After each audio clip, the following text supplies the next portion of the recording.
a number of different recordings and you will have to answer questions on what you hear. There will be time for you to read the instructions and questions, and you will have a chance to check your work. All the recordings will be played once only.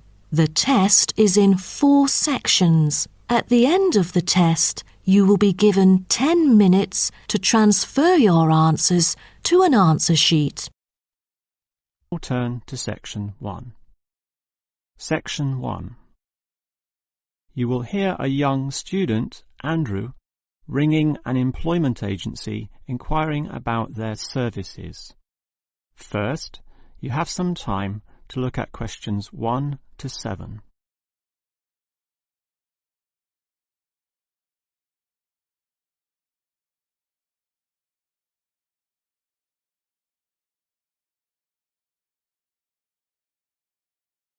You will see that there is an example that has been done for you. On this occasion only, the conversation relating to this will be played first. Hello, is this the AAA employment agency? Yes. Hi, I rang before. My name's Andrew Peterson. I rang you earlier and gave you my personal details. The student's name is Andrew Peterson, so Peterson has been written in the space. Now we shall begin. You should answer the questions as you listen, because you will not hear the recording a second time. Now listen carefully and answer questions 1 to 7. Hello, is this the AAA employment agency? Yes. Hi, I rang before. My name's Andrew Peterson. I rang you earlier and gave you my personal details. If you remember, I'm that student looking for work during the summer holidays. Oh, sure. Actually, I have your file right here. But we still need to add some further information. Yeah, that's what they told me, and that's why I'm ringing. What do you need to know? Well, we have to know your main level of education. It's a degree, I suppose. Yes, but I'm still doing it in engineering. It's quite interesting. Some of my friends are studying computing, though, so I'm interested in that also. Well, I'll just write in your main degree subject, engineering. We usually have a demand in computing, though.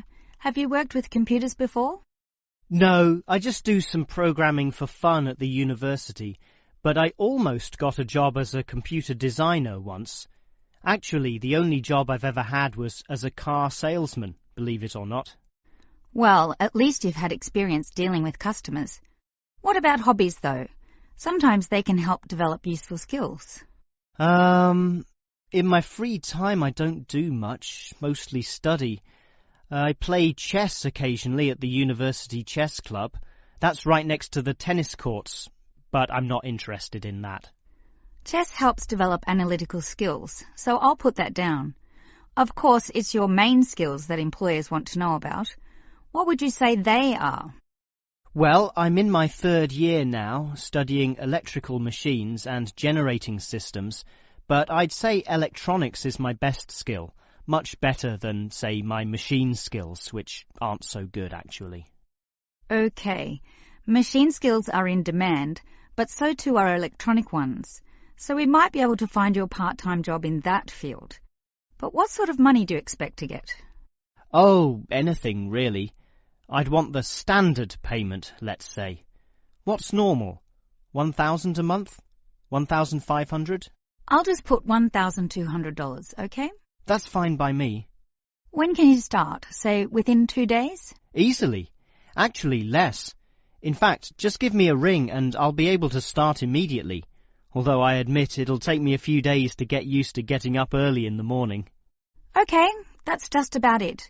Unless you'd like to add anything else which may help with your application? Not really. I ride a motorbike, but that's unimportant. I'm friendly, but every applicant claims that, right? I can speak another language.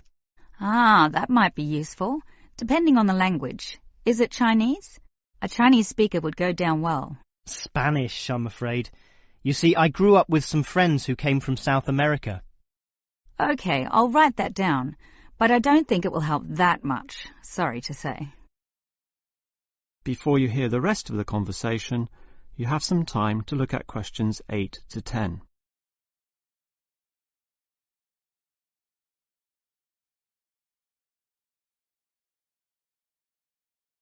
Now listen and answer questions 8 to 10. Well, thanks for your help, and hopefully I'll get a job soon. But can I just ask one more question? Sure. What basically are employers looking for when they interview someone? Oh, many things. Being hardworking, diligent, and focused on your job is good. But surprisingly, it often means you can't see the bigger picture or provide suggestions which help the company move forward. That requires thinking for yourself, outside the box, as they say, and being free of the standard ways of approaching tasks. Employers certainly value that. I guess experience must help, though. It depends. If it involved a routine job, one which didn't exercise your mind, it might not mean that much at all.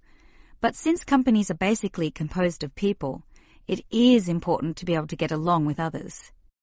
There's no point in hiring someone whom the other employees don't like, right?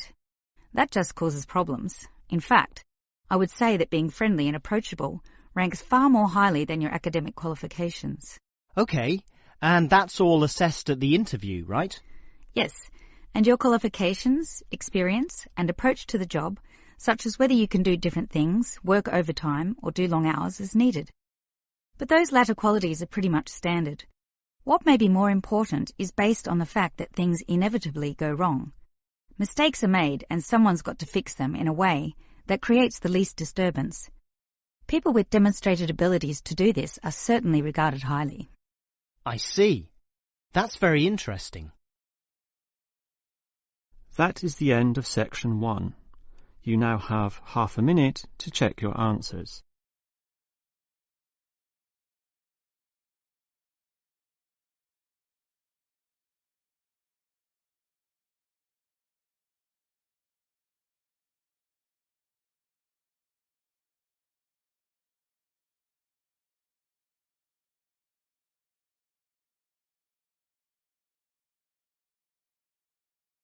Now turn to Section 2. Section 2.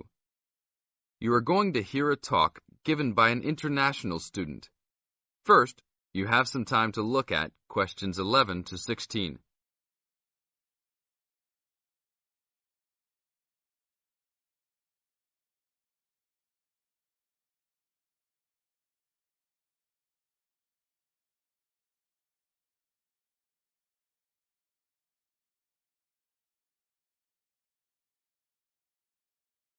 Now listen to the tape and answer the questions.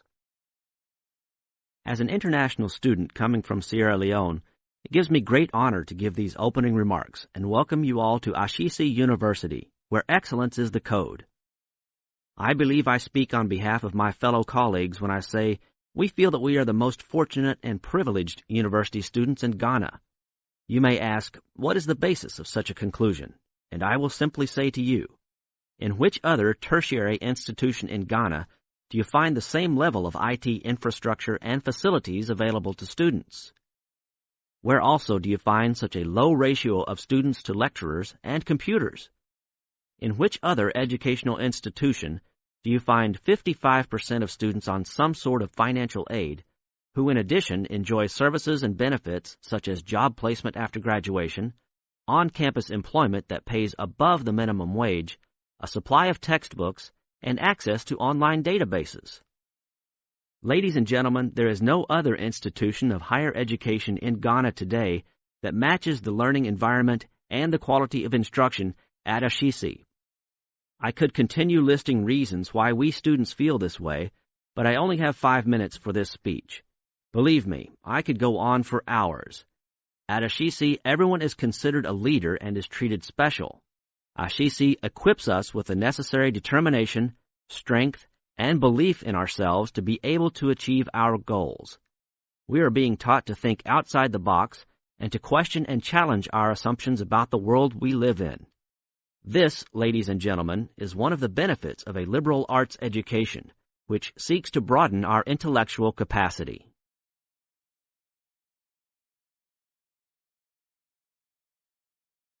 Now look at questions 17 to 20.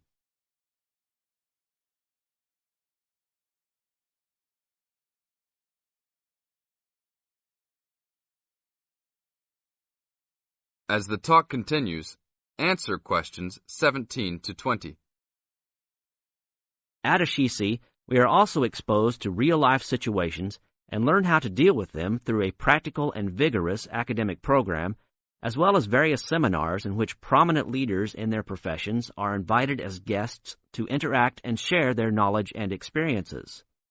Some people, even some of you in this audience, may believe that tuition at Ashisi is too high, but I say to you that the students here are unanimous in saying it is worth it. Not because we all come from well-to-do families, but because when it comes to one's education, you need to aim at getting the best from the right place. One's education defines who you are and what your perception of life and society will become. Ashisi offers us a top-quality education which meets high international standards. This is due to the strong linkages the school has established with 3 of the very best schools in the United States, namely Swarthmore College, which is ranked as the best liberal arts school in the U.S., UC Berkeley, and the University of Washington. In addition, Ashisi has recruited an excellent faculty consisting of lecturers from various countries, including Ghana, the UK, and the United States. These lecturers are among the best in their respective academic fields. I believe this is the school's greatest asset, a strong and knowledgeable team dedicated to achieving successful results from their students and who also love their job. I would like to end with a personal message. My fellow students, because we are among the most privileged in our society, we should take responsibility for our own destinies, make our parents proud, and create a legacy for those that follow us and Africa as a whole. We must give back to our society after completing school and achieving our goals in life, which I believe we all can if we properly utilize our time and take advantage of all that is offered here at Ashisi. This is the end of Section 2. You now have half a minute to check your answers.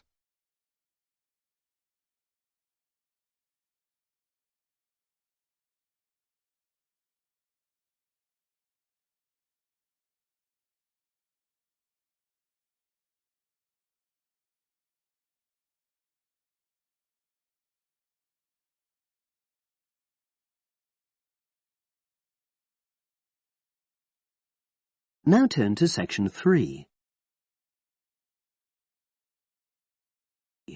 Section 3. You will hear 2 geography students talking. An older student, called Howard, is giving advice to a younger student, called Joanne, on writing her dissertation. First, you have some time to look at questions 21 to 24.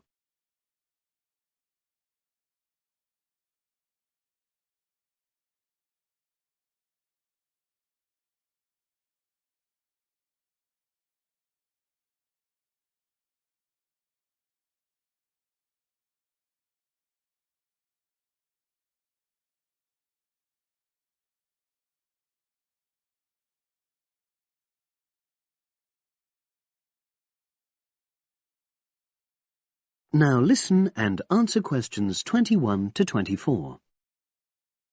Hi, Howard. I haven't seen you for a while. Hi, Joanne.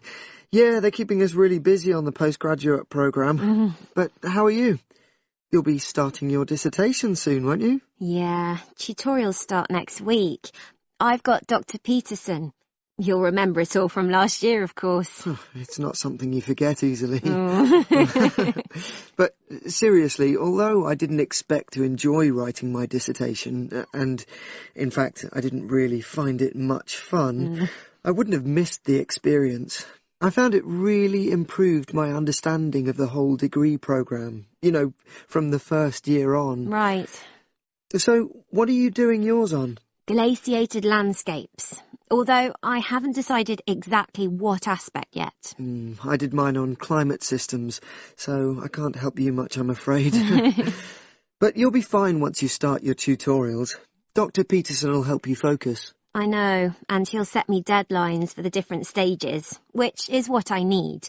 My concern is that I've got tons of material on the topic, and I won't be able to stick to the word limit, you know. I remember I had different concerns when I was doing my dissertation. Last year. Yeah, before my first tutorial, I did a lot of fairly general reading because I hadn't fixed on my topic at that stage. I actually enjoyed that quite a lot and really improved my reading speed, you know, so I was getting through a lot of material. I was frightened I wouldn't remember it all, though, so I got into the habit of making very detailed notes. So, did you find your tutor helpful in getting you started?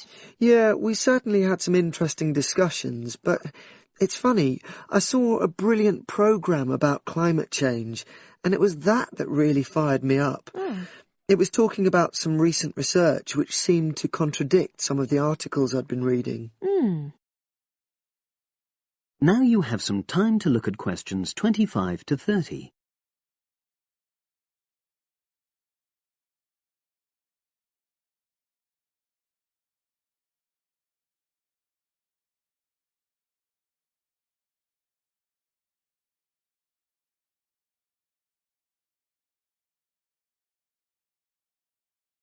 Now listen and answer questions 25 to 30. So you say your tutorials start next week? Yeah. Well, the first month's crucial. You've got to meet your tutor and decide on your focus, but don't become too dependent on him. You know, don't see him every week, only when you want to check something. Right. Once you've got the focus, you've got to get reading. It's helpful to look through the bibliographies for all the course modules relating to your topic, and get hold of any books you think you'll need. I haven't got much money. I mean, get the books from the library, far better. And I suppose I should prepare a detailed outline of the chapters? Yeah, absolutely. But don't feel you have to follow it slavishly. It's meant to be flexible. OK. Now, I'm someone who likes to get writing quickly. I can't just sit and read for a month. Not like me, then.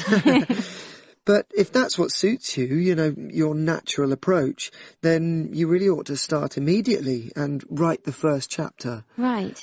Now, Joanne, about the library, it's worthwhile getting on good terms with the staff. They aren't always helpful with undergraduates. I suppose they focus on postgrads more. Maybe. But show them you're serious about wanting to do good work. And what if I can't find what I need? Well, there's interlibrary loans. Borrowing books from other libraries, but I've heard it isn't all that reliable. You're right, but you probably won't need it anyway. Be positive. The library is likely to have most things you need. And during the dissertation writing period, you can take out 15 instead of the usual 10 books. Should I look at previous year's dissertations? You can do. But I won't know which are the good ones. The library only keeps the best, and the staff can advise you. Are they willing to do that? Oh, yeah. And I'm worried about getting journal articles from the electronic library. Well, have you tried to find any yet? No. Well, you should. It's really straightforward. That's obviously something I'll have to look into. Dr. Peterson will help. Yeah, I know I can go to him if I have any worries. Except he will be away in the second month. Ugh. It's the holidays. You should ask him what to do while he's away. Gosh, yeah. But I suppose I can get a lot of support from course mates. I know a couple of people who are thinking of doing the same topic as me. Take care. Collaboration can become dependency. I think you'd better see how that works out, what the people are like. You're probably right. About other reading, I suppose Dr. Peterson will recommend plenty of good articles to get me started. One thing I'd find out is what his attitude is to internet sources. Surely not in this day and age. I'd better get that sorted out right at the beginning. I would if I were you. And I've also got some questions about the research sections. How much time I should spend explaining the process? Well, I think that's up to you. You can see how it develops as you're writing. OK. It's the same with things like time management. That's something a tutor can't really help you with. I agree. So, is there anything else you need me to go over? That is the end of section 3. You now have half a minute to check your answers.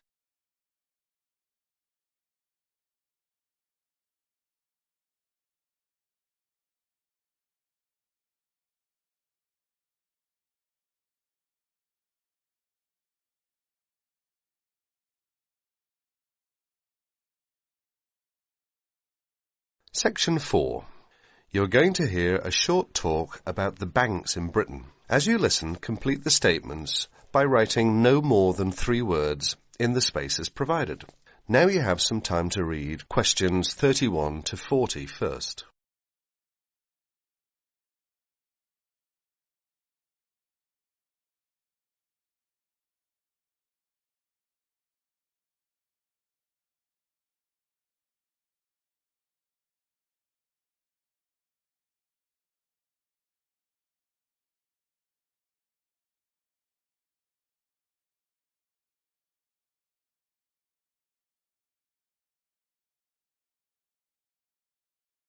Good afternoon, everyone.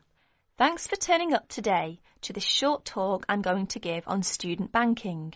Many of you are unfamiliar with the way banks work in this country, and today's talk should give you a few starting points. Well, as you probably know, you'll need to open a bank account while you're here. The safest place to keep your money is in a bank. Choose one that is near where you study. All the major banks in Britain offer special facilities for students, and we'll be only too happy to explain how to open an account. The most useful type of account is a current account. You can pay in money received in any form and then draw it out when you need it by using your checkbook. Writing out checks in their name can make payments to other people. If you want to draw out cash for yourself, make the check payable in your own name or to cash. A check crossed with 2 parallel lines is even safer, as it must be paid into a bank account. Payment by cross check has the added advantage that when the person to whom you have given the check presents it at a bank, it will eventually come back to your bank and provide proof of payment. Most people now ask their bank to supply only ready crossed checks. Most banks don't make charges if you keep more than a certain amount of money in your account. However, you shouldn't overdraw on your account. Withdraw more money than you have in without the bank's permission.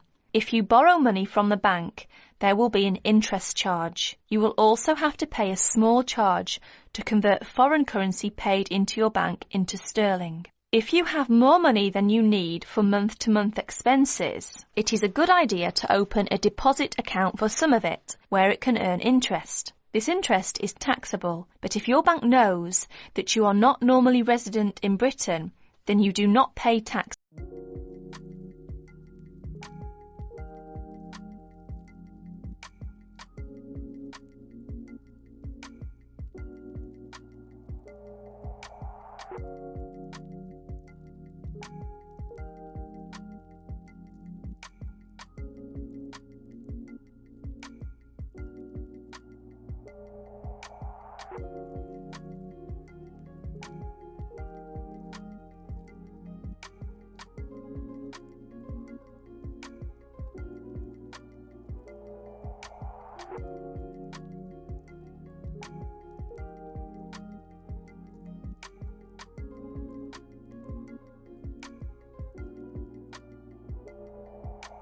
Can you help me?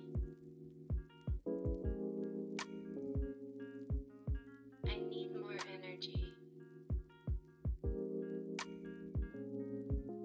Can you help me? I need more energy.